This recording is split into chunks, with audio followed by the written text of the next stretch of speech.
Hi, everyone. I am Dr. Shirlene Reeves. I am very excited, as always, to be here with you today. And I'm going to talk to you about the importance of expanding and growing your business and how to do that. So if you are interested in creating a much bigger business or a much better income or a consistent income, I think I might have the answer for you today. And I think you'll find it very interesting because when we are focusing on building our business, we've got a couple of ways to go. And I'm going to read you a little bit out of my book, Selling Through Your Heart, today. And we're going to talk about what it means to be heart-based. What the heck do I mean? I have heart-based sales, heart-based profitability programs. I have everything is heart-based that I do. And the whole group that surrounds me is heart-based as well. So what I want to do is, first of all, I'll play my little intro and then I'll be right back with you.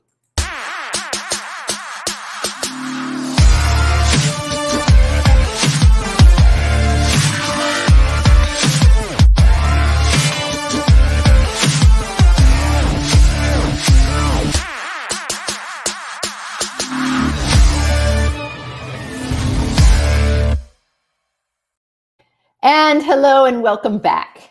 As I said, we are going to talk about how to grow your business. And that's one of the things I love teaching. I'm doing the Heart-Based Profitability Programs course right now. And it's wonderful to see everybody create a 6-week course that is just, how could I say it? It's sort of just hitting the top of everything that they do. It's an intro course. And they're so excited about it. And I know they're going to do a fantastic job at teaching it too, because it is what they feel passionate about. And if you feel passionate about your business, then I'm going to help you today to make a difference. Because I think it's really important that we make a difference. And I want to thank Cynthia Berry for being with me today. She says, an amazing intro. Boom. Yes, boom is right. So what I want to do is talk to you about how to expand and grow your business. And as I said, I'm going to read a little bit out of my book. It's won 4 awards, by the way, and it went #1 in 4 different countries in March of 2020. Can you believe that? This year, 2020, it went 4 countries. 4 countries, it went #1. So people tell me that it's really, really easy to read and understand. So what I want to do is going to read a little bit out of this for you. If you want to expand and grow your business, you have 2 options. You can grow by conquering, pushing, and consistently reviewing your profit sheets. But there's another way, an easier way, a kinder and more caring way. You can grow by building lifelong relationships with people who become friends, who believe in your service, and who love working with you. In this way, you work and flow with the universe and everyone wins. That's the whole idea, is to make sure in your business that everyone wins. Now, while living on Maui, I had an opportunity to sit on the beach and chat with Michael Singer. He's the author of Untethered Soul. And if you haven't read that book, I'm sorry for you, because you would really love Untethered Soul. It's a spiritual book, by the way, but it gives you a lot of great insight on how to manage your life. Now, as we sat drenched in the energy of waves lapping up on shore, he made a profound statement I have never forgotten.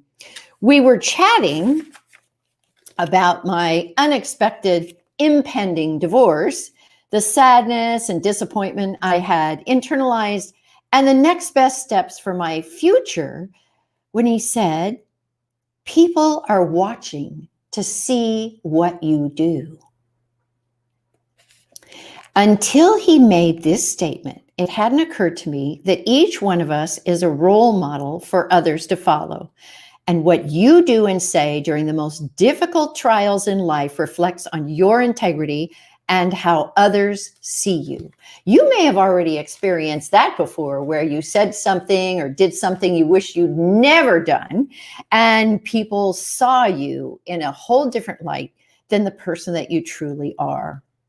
So the book goes on to say, unfortunately, it's mostly the bad behaviors people talk about. Wouldn't you agree? Right? Bad behaviors. If you believe you are right about something and decide you must make it known and hurt someone else's feelings, that person will back away and take everyone he or she knows with them. It's your choice to look deep within for a vision of what's to come before acting and reaping the pain when others check out of your life. Now, that's what I want to talk to you about, is others checking out of your life. That's the worst thing that could happen. Wouldn't you agree? Sometimes we have lifelong friends, people that we really, really care about, and suddenly you do something wrong and you check, she or he just checks out of your life and you're no longer friends. And that leaves a huge hole in your life. If you think about it, it's sort of like losing a parent. That leaves a huge hole in your life too. And the thing about this is usually that friend knows an awful lot about you. And when they're not saying nice things, they can take your whole community with you. So today I'd like to talk to you about what it means to be heart-based. A lot of people ask me that. They have no idea what it means to be heart-based. So what I did is I asked a lot of my clients, based on my teaching them for so many years, what they felt I had done differently that perhaps other people don't do. What do I do differently to be heart-based? What does that mean? Well, let's start with number one.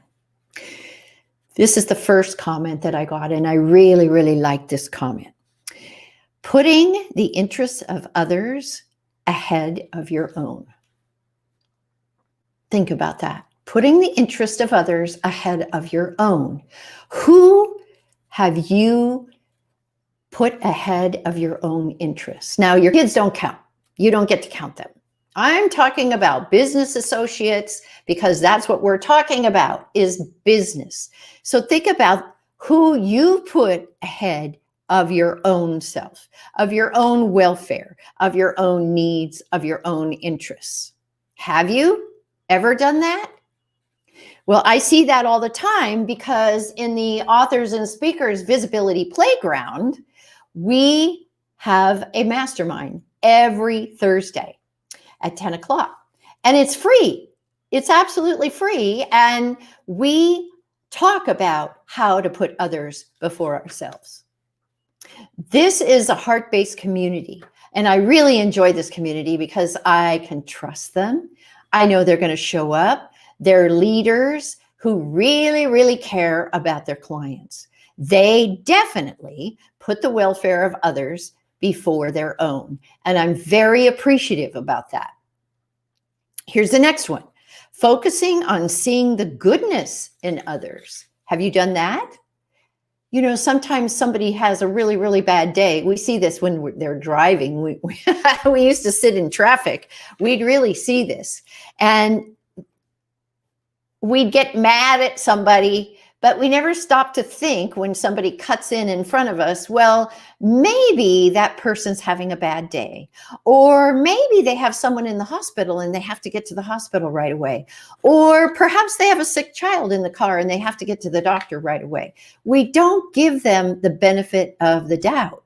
And I see so many people just flip other people off, or, you know, this or whatever. They're so into themselves that they can't think about what someone else might be experiencing. And it may not be a good experience. Or maybe they're going to help their mom and their mom's coming out of surgery, and so they have to get there right away or they're going to get into trouble.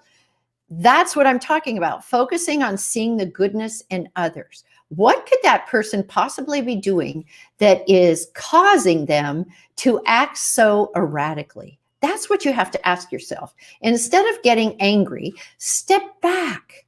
Just step back and take a look at the situation and think to yourself, what could possibly be happening with this person? And how am I being in this moment? What is my attitude in this moment?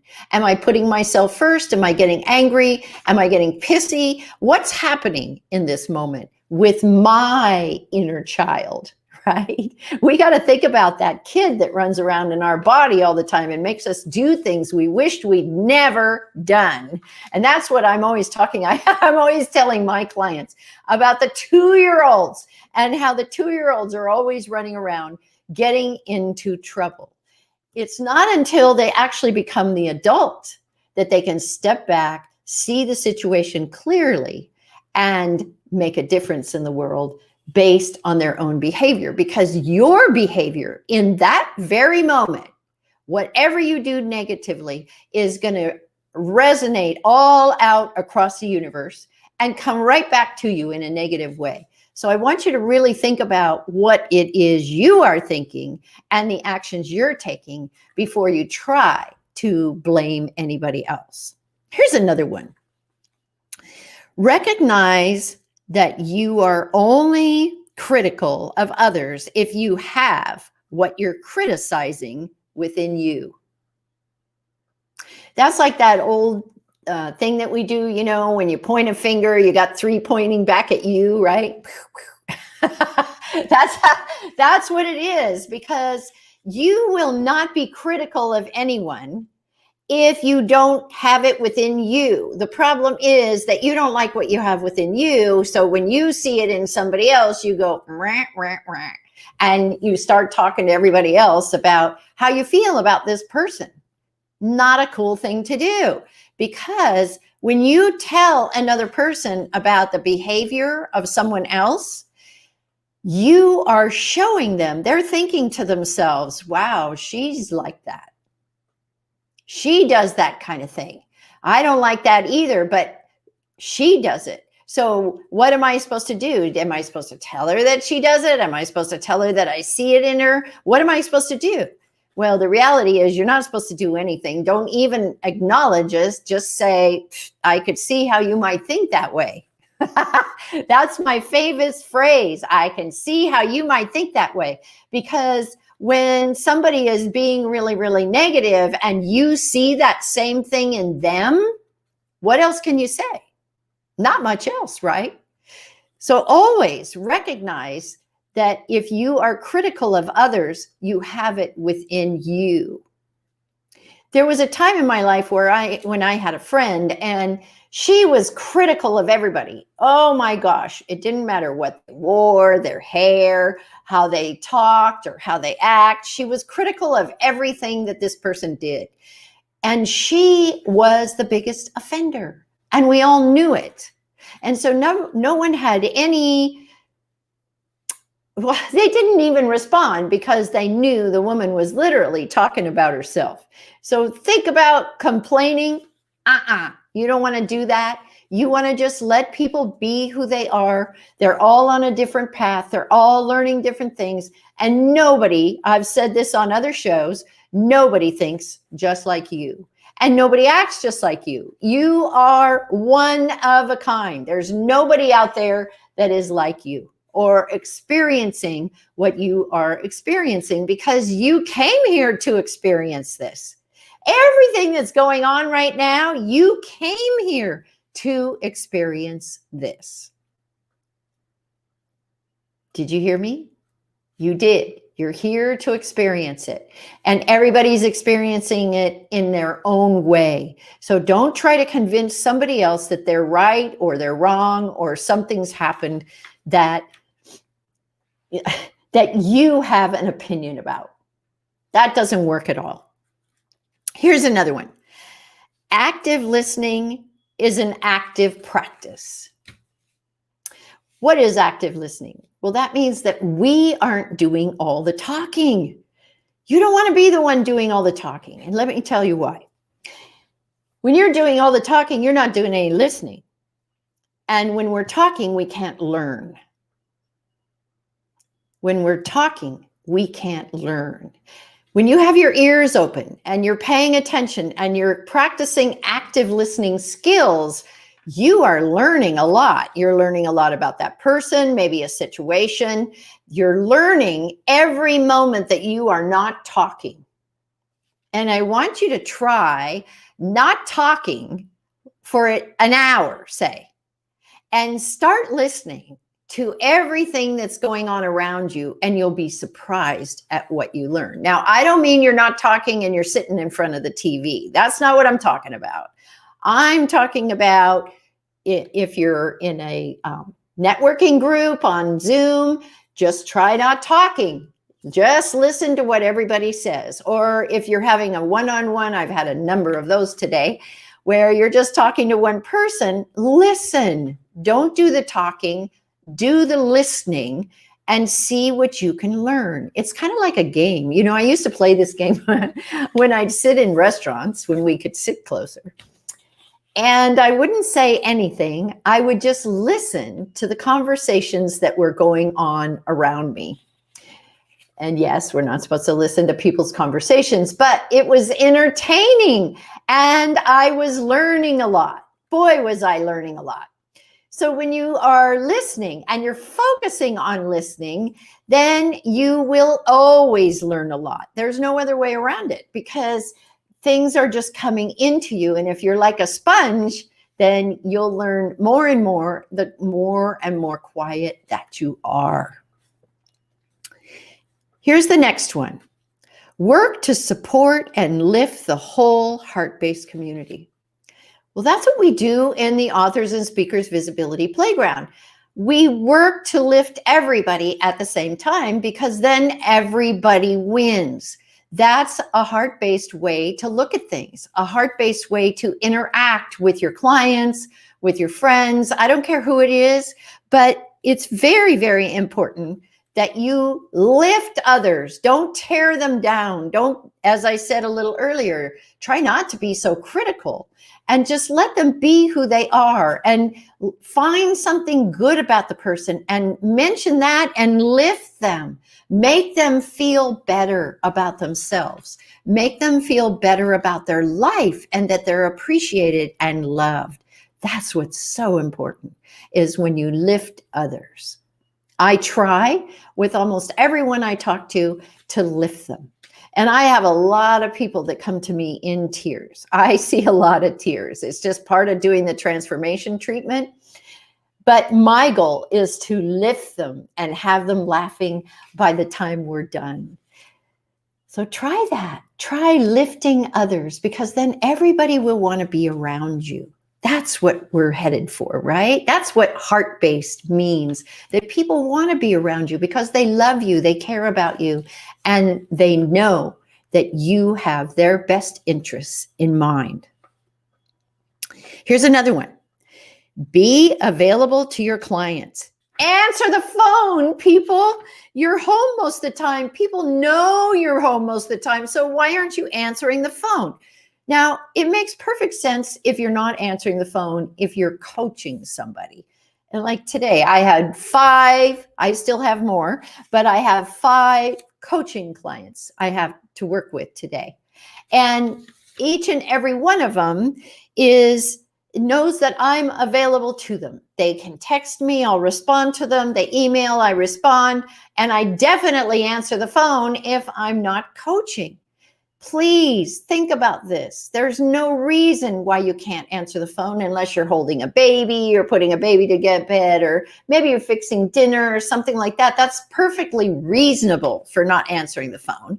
But at least text the person and say, let me get back to you soon. I'll be back to you within an hour. We're going to have dinner. Boom. Done. How hard is that? You text each other all day long, every day. So why is it that you can't at least tell the person who's calling you, unless it's a commercial thing, an advertisement, just tell them that you will get back to them, that you're so grateful that they called, and you'll be with them soon. Do you know that if I didn't answer the phone just last week, I would have lost 2 new clients? I wonder how many clients you've lost from not answering the phone. Think about it. How many? So as I said, be courteous. It's not hard to send an email. I'll get back to you at such and so time. I look forward to chatting with you. Or just send them a thing that says, I got some time tomorrow. Do you have time to chat? That's it. And the same thing goes with if you miss an appointment. Like I had a situation yesterday where I had somebody in crisis and I had an appointment, but I couldn't get to it because that person was in crisis. And so all I could say was to text and say, would you be okay if we met tomorrow? And she said, sure, no problem. Thank goodness she said, sure, no problem. And then today, first thing this morning, I looked at my calendar, or yesterday, excuse me, last thing yesterday, I looked at my calendar and I could fit her in at a specific time. So I said, tomorrow at such and so, I have time. How about you? And we met today and it worked out just perfectly because I let her know and I didn't let her go. Did you hear that? I let her know and I didn't let her go. How many times have you just not responded to somebody and they just went off into the hinterlands and you totally forgot about it? And then you see that person later on and they go, I called you. You said you were going to call me back and you never bothered. What's up with that? Well, don't let that happen. Okay, because that could be really embarrassing. I never like it when that happens, which is why I make sure to write it down or I don't delete the text because I want to make sure that I'm going to do what I've said I was going to do. And that's another heart-based responsibility is that you do what you say you are going to do. You know, I got into a situation once and I had a magazine. I don't know if any of you know that. And it was for a year.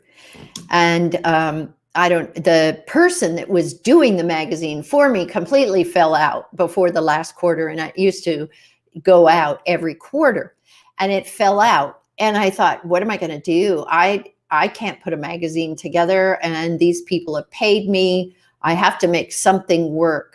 And so I found somebody else. I had to pay that person too. So I was out a lot of money to get this done because I'd paid up front. But because I had told the ladies in my Wealthy Woman magazine that I was going to do 4 quarters, I had to find a way to do the 4th quarter. So you must do what you say you are going to do, even if it's costly. And I had 11 women to deal with. So I couldn't go through and go, oh, I just decided I'm not going to do it this time. I really don't want to do this. No way. I had to get that magazine out on time and everybody who was in it had to get everything into me. So I ended up doing all the work I'd never done before. It was all brand new, but I got it done. I did the magazine and it was finished. I was so glad I could breathe such a sigh of relief. Okay. And this one we've already done. Respond to texts and respect your client's time. That's a big deal too, respecting their time. If I run over, say on the mastermind, whatever, and I'm still coaching somebody that needs some help, I will respect everybody's time and say, we've run over, feel free to leave if you want to, or you can stay for a little bit more coaching, whatever works for you. Let them know in all my courses, everything I do, I say, oh my gosh, we've run over if that's what we do, because I have a tremendous respect for my clients. I'm very grateful for their time and that they trust me to guide them and lead them through whatever business challenge that they're having. And as I said, we're putting the heart-based profitability programs together right now, which is really fun. I'm having a blast doing that. It started with the 5-day challenge, turn your $10 book into 1,000. And then it moved into the heart-based profitability program. And I think that they're going to have a great time with this. Everything that I do, I want to make sure that everybody is paid back for whatever they paid me. Because if they keep paying coaches and they don't get paid back, that's not fair, is it? I've done it myself. Oh my gosh. I even had one coach steal my program after I paid for a $4,500 VIP day. Then they stole my program and I was left with nothing except a bill to pay because it was on my credit card. And I've never forgotten it. And do you know, he just requested to join me on LinkedIn. Not on your life. I don't want to have anything to do with somebody who does that. And his major program, he stole from someone else as well. So keep that keep that off your radar. You don't want to have anything to do with anybody like that. So I hope you enjoyed today's show about how to be heart-based. And as I said in the very beginning, and I wrote in my book, Selling Through Your Heart, you have a choice. You can either push and push and push to try and get where you want to go, or you can build relationships the heart-based way and make a difference in your life and the lives of others. That's the way to do it, because then you'll be loved. You know, my grandpa Lou told me once, if when you die, you have 4 people that truly love you, then you've succeeded in this lifetime. And I'll leave you with that thought. Thank you so much for joining me today. I really, really appreciate it. And I hope you got a lot out of what I shared with you. See you next week and have a great holiday.